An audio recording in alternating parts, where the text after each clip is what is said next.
Hi viewers, Binas kitchen ক্রিয়েশনসে আপনাদের স্বাগতম। আজ বানাবো আমলকির শরবত। আর এই আমলকি আমাদের স্বাস্থ্যের জন্য খুবই উপকারী। আর যাদের চুল পড়ার সমস্যা আছে তারা যদি নিয়মিত আমলকির শরবত খান তাহলে চুল পড়ার সমস্যা থেকে মুক্তি পাওয়া যায়। চলুন আমলকির শরবত বানাতে কী কী উপকরণ লাগবে একবার দেখে নিই। প্রথমেই লাগবে আমলকি। এখানে 250 গ্রাম আমলকি রয়েছে। এরপর আমলকিগুলো ভালোভাবে ধুয়ে নিব।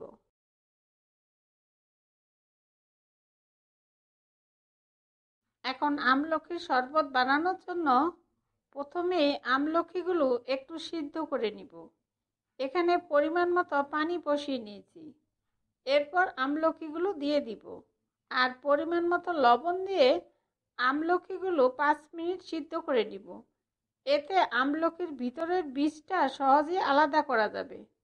আমলকিগুলো যেহেতু শক্ত তাই সিদ্ধ করে নিয়েছি। আপনারা চাইলে কাঁচা আমলকি দিয়েও বানাতে পারেন। এখন ঢেকে 5 মিনিট অপেক্ষা করার পর দেখুন আমলকিগুলো সিদ্ধ হয়ে গিয়েছে। এরপর আমলকিগুলো একটু ঠান্ডা হওয়া পর্যন্ত অপেক্ষা করব।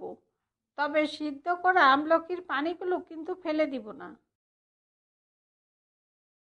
এখন আমলকিগুলো ঠান্ডা হয়ে গিয়েছে, দেখুন আমলকিগুলো নরম হয়ে গিয়েছে। এরপর সব আমলকির বীজগুলো ফেলে দিব। কাঁচা আমলকি থেকে বীজগুলো বের করা একটু কঠিন, তাই আমলকিগুলো সিদ্ধ করে নিয়েছি। দেখুন কত সহজেই বীজগুলো আলাদা করা যাচ্ছে। এখন সব আমলকির বীজগুলো বের করা হয়ে গিয়েছে। আর শরবতে দেওয়ার জন্য রয়েছে 1 টেবিল চামচ পরিমাণ আখের গুড়, আধা চা চামচ বিট লবণ, আধা চা চামচ চাট মশলা, 2-3টা বিলাতি ধনিয়া পাতা। এরপর সব ব্লেন্ডার জারে ঢেলে নিব। প্রথমেই দিব আমলকিগুলো।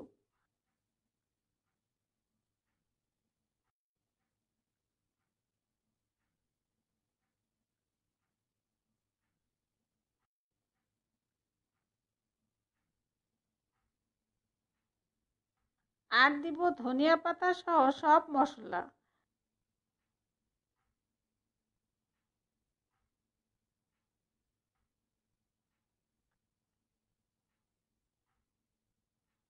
আর দিব আমলকি সিদ্ধ করা পানি দিয়ে সব একসাথে বেটে নিব। আর মশলা ও মিষ্টি আপনাদের স্বাদ মতো দিবেন। এখন আমলকিগুলো বাটা হয়ে গিয়েছে। এরপর গ্লাসে ঢেলে আপনাদের দেখাচ্ছি। আর আমলকিগুলো যেহেতু সিদ্ধ করা তাই ছেঁকার দরকার নেই। আর এইভাবে শরবত বানিয়ে ফ্রিজে রেখে যখন খুশি ঠান্ডা ঠান্ডা শরবত খেতে পারি। এতে খাবারের রুচি বাড়ায়।